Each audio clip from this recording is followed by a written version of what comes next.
dasar dari seorang Novi ini sangat menghargai dalam posisinya diserang, personalnya diserang, dia tidak kehilangan konsentrasi untuk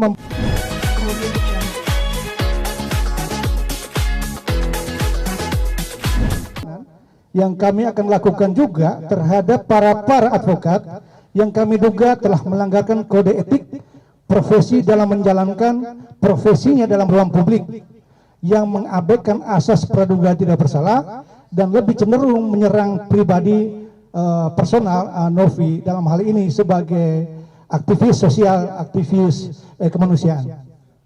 Ada pertanyaan lagi?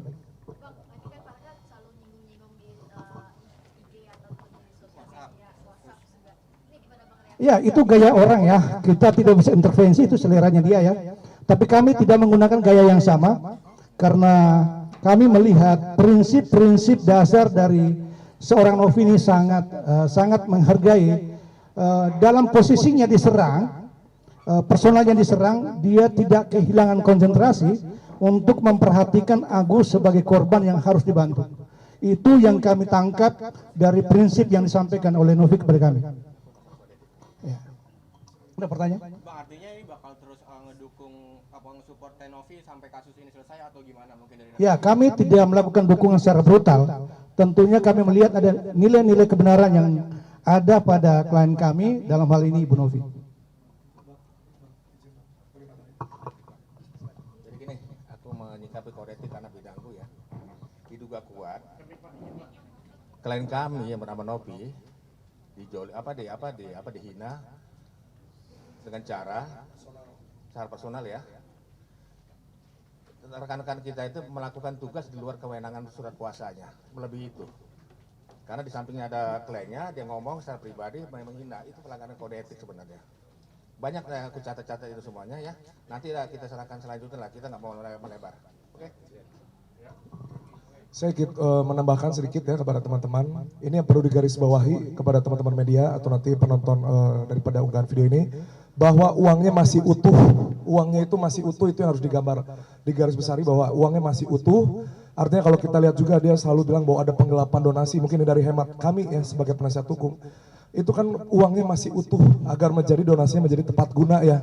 Tentunya Novi kemarin waktu tiba ke kantor kami semua, beliau bilang bahwa saat ini posisinya dilema antara bahwa menjaga amanah donatur, di satu sisi juga ada tekanan masyarakat yang sedemikian rupa. Tapi teman-teman ingat ya, bahwa uangnya masih utuh dan tidak dipergunakan untuk kepentingan pribadi Novi maupun kepentingan-kepentingan lainnya yang tidak berkaitan tentang pengobatan mata. Mungkin itu ya.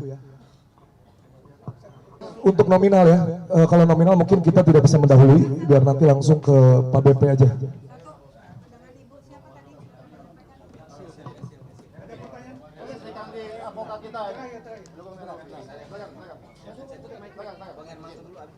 Ya, sebentar ya. Ya. Sebentar. Ya, saya sedikit aja. Farhad juga barusan WA saya. RD Lau sama Farhad itu sahabat saya semua. Ya. Kemarin saya juga sempat naik di Komal, sempat juga tegur sapa. Tetapi ya, sebagai sahabat yang baik nih, saya harus memberikan teguran yang cukup keras karena sahabat itu sahabat baik tuh. Ya, mudah-mudahan ini pasti ditonton ini. Jadi saran saya sebagai seorang advokat ya harus bersikap dan berperilaku ya yang mampu menunjukkan ya kepada klien, memberikan saran yang baik, memberikan putusan-putusan yang baik dan benar. Agar apa? Agar kedua belah pihak bisa mendapatkan solusi yang baik ya. Yang pertama nih, kemarin saya lihat ada Bang John LBF menawarkan uang kalau mau dicabut. Nah, ini seharusnya ditanyakan ke Agus karena tawaran itu ke Agus. Siapa tahu Agus mau. Tetapi sayangnya dijawab oleh kuasa hukumnya. Nah, saran saya tanyakan dulu, siapa tahu Agus mau. Ya, sekali lagi saran saya kepada sahabat-sahabat saya, berikan saran yang baik. Terima kasih. Pembunuhan karakter terhadap klien kami, dan kami tidak akan tinggal diam ya, bahwa saudara RD Lau rekan sejawat saya yang luar biasa, yang terhormat, saya anggap Anda sudah menyalahi aturan karena tidak sesuai dengan kewenangan Anda sebagai pengacaranya Agus. Bahwa kewenangan Anda adalah tentang LP pasal 27, pasal 45 Undang-Undang ITE dan 310, 311 KUHP dan kemudian 369 KUHP. Dan saya menilai kalian semua itu tidak punya ilmu. 369 adalah delik aduan absolut dan kalian melaporkan salah satu dari kalian sebagai pengacara. Sekolah di mana, Bro? Terima kasih. Urusan yayasan tetap fokus kepada penyembuhan Agus. Itu pesan moral dari Tenovi kepada kami tim hukum. Urusan hukum akan menjadi tanggung jawab semua tim hukum yang membackup hak-hak hukum daripada Tenovi. Intinya kebaikan yang diseluruhkan kepada Tenovi kepada masyarakat, seluruh masyarakat harus dukung. Itu aja di situ dari kami, dari tim hukum. Kami ucap terima kasih. Oke, Itu kita serahkan kembali ke keluarganya Mas Agus sih ya, gitu kan. Ini kan sebagai pertanggungjawaban sosial, bahwa para donatur harus tahu aja gitu. Dan dari dana itu 35 juta sudah dibayarkan utang, 30 juta mengakui sudah dikembalikan tunai katanya ya, kita belum lihat buktinya lebih lanjut. Soalnya di mutasi tersebut ada uang-uang keluar juga 10 juta, 20 juta dan lain-lain. Mas Geri tadi kan Mas Geri bilang kalau misalnya ayahnya Agus mempercayakan uang donasinya gitu kan ke Tenovi gitu. Apakah berarti emang dari keluarganya Agus sendiri tidak percaya gitu? Nah, itu Kepada istrinya. Oh iya, ya nanti teman-teman bisa bantu cek ulang lagi ya gitu kan. Memang demikian yang disampaikan oleh ayahnya ke kami gitu kan, dan ada di video juga ya? Ada di video dan ada yang memang di balik video juga. Dan memang tujuannya itu dari keluarga ayahnya itu pengennya pengobatan sampai maksimal, ketika sudah selesai pengobatan kembali ke Aceh. Gitu, dan itu akan lebih mudah kalau ada pihak netral. Itu aja intinya. Tenovi, secara pribadi kecewa banget nggak sih?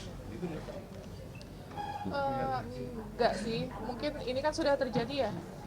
Kita hanya bisa terima dan jalani aja prosesnya sekarang. Teh, terkait yayasan yang katanya masih ilegal, kamu sendiri tanggapannya seperti apa sih, Teh? Nah itu silakan dicek aja, kan bisa dicek. Ini ya. Bisa hubungi ke Dinsos ya. Kapan mungkin, Bang?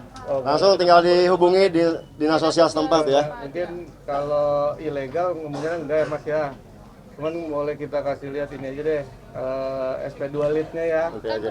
Oh nanti aja. Iya, nggak usah. Tanggal berapa mungkin, Bang? 29 Januari 2024 itu SP2 lead, surat perintah penghentian penyelidikan ya, yang kasus tahun 2023. Kasus kemarin ya. Dan semenjak itu udah clear dan itu masih tahap penyelidikan, jadi belum ada unsur tindak pidananya gitu. Itu bisa dicek lagi, mungkin teman-teman udah cek lah ke Dinsos lah gitu ya, seperti apa kontribusi Yayasan Tenovi untuk masyarakat. Teh, menuliskan Teh, katanya ada 20% potongan ketika adanya donasi. Enggak. Seperti apa, Teh? Nggak ada. Makanya boleh diaudit, itu aja. Ya, tadi Tenovi udah jelaskan bahwa dalam skema operasional itu kan ada dua ya Pak. Ada bersumber dari pemilik yayasan, yaitu Tenovi. Nah, ada yang case by case, yaitu kayak misalkan Mas Agus. Jadi yang case by case ini selalu kalau di Yayasan Tenovi itu 100% memang untuk kebutuhannya sampai selesai.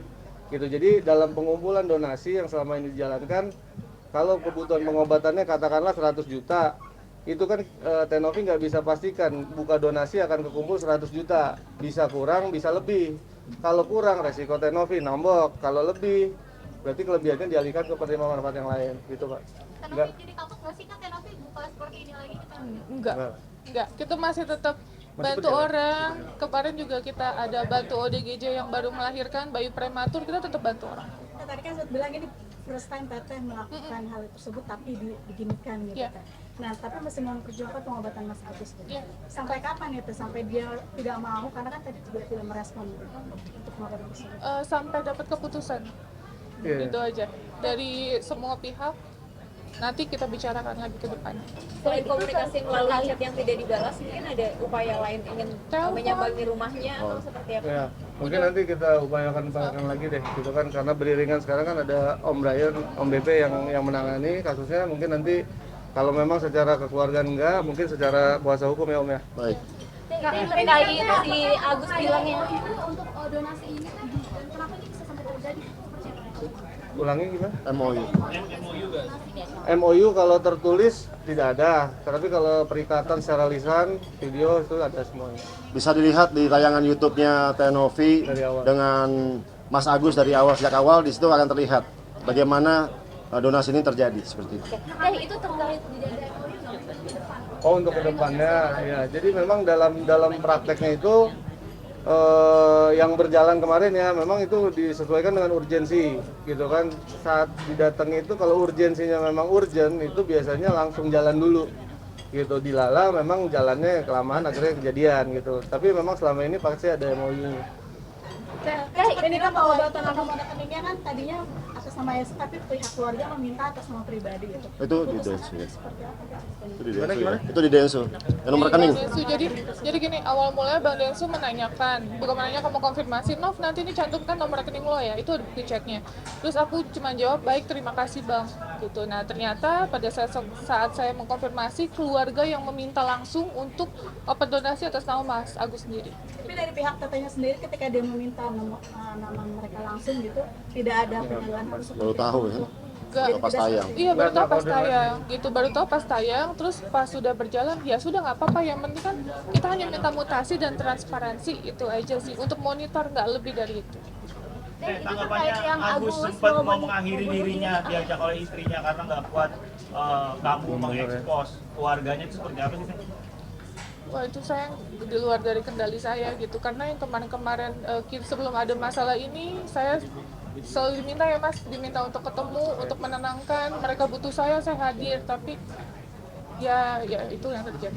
Nah, ini kan Agus kan udah mulai sering bolak-balik rumah sakit, didampingi oleh lawyer juga nih.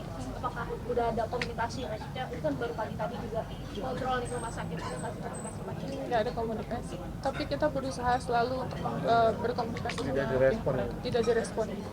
Berarti sudah menutup kontak, maksudnya dari segi Agus ke Kanapi udah mulai membatasi diri gitu? Membatasi. Iya, membatasi. Itu untuk biayanya sendiri gimana? Karena kan dia juga pernah berpendapat bahwa capek gitu, selalu harus confirm berapa pengeluaran dan segala macam. Nah, itu harusnya diakomodir sama kuasa hukumnya. Nanti Mbak tanyain aja ke sana. Iya. Ya. Oke. Gimana? Kalau Oh enggak, itu balik lagi semua apapun itu. Jadi duit ini udah di yayasan nggak bisa sembarangan gitu kan, mau donaturnya minta atau apa itu nggak bisa sembarangan. Koordinasi dengan dinas sosial. Iya. yang penting di sini tidak ada kepentingan pribadi, apapun itu keputusannya kita ikuti aja. Kita ikutin pemerintahan aja lah gimana kan. Oke. Yang paling parah mungkin parah apa sih? Ini kita open donasi atas nama Bang Icang yang mata dicongkel itu. Sekarang jadi banyak orang yang ngechat ke asisten saya untuk minta nomor pribadi ya Bang Icang. Tapi kita kasih ya. Nanti kita tunjukin buktinya. Tapi kita kasih kan langsung. Iya, kita kasih terus jadi ada transfer langsung ke sana. Boleh tunjukin? Boleh. Maaf ya, saya tunjukin ya. Tapi blur aja ya, tolong ya. Ya, tapi enggak. Tapi akhirnya itu adalah bentuk satu ketidakpercayaan ya, ketidakpercayaan daripada donatur. Karena ada permasalahan seperti ini, akhirnya memaksa Novi, aku minta nomor rekening langsung aja, ya kan? Tapi Novi hanya memberikan nomor telepon, silakan menghubungi langsung ke istrinya ke adiknya. Adiknya pada Bang Icang agar supaya ya udah silakan komunikasi langsung aja. Akhirnya adiknya mengucapkan terima kasih, alhamdulillah makasih banyak. Jadi mereka ngechat sendiri lah gitu. Komunikasi langsung ya? Iya, langsung sama adiknya ini. Jadi kalau yang total donasi buat Icang sendiri udah berapa? Bang Icang kemarin total 70 jutaan. Alhamdulillah. Alhamdulillah ya. Dari 7 juta ke 70 juta itu. Iya, 6 juta. Awalnya 6 juta, dari 6 juta terus tambah yayasan kita dan total semua sekarang 70 juta lebih. Itu udah termasuk yang di YouTube belum? Udah semua. Nanti insya Allah kan ada yang bantu ngasih kayak apa ya, gift gitu di YouTube, itu akan kita serahkan di akhir bulan. Oke. Balik untuk penyalahgunaan donasi Brian sudah ada Poin yang tadi disampaikan, Tenovi saat ini hanya fokus ke kegiatan kemanusiaan. kegiatan sosial, ya. Ini fokusnya Tenovi. Akan tapi kalau teman-teman advokat di sana segala macam udah luar biasa tadi berapi-api kan, tentunya kan. Kita intinya adalah berapresiasi kepada mereka. Tapi perlu diyakinkan dan ditegaskan di sini adalah apapun itu yang dilaporkan Tenovi tidak ada, ya, sepatah kata pun ya yang akan membuat Tenovi akan mundur dari kegiatan sosial dan kegiatan kemanusiaan untuk itu.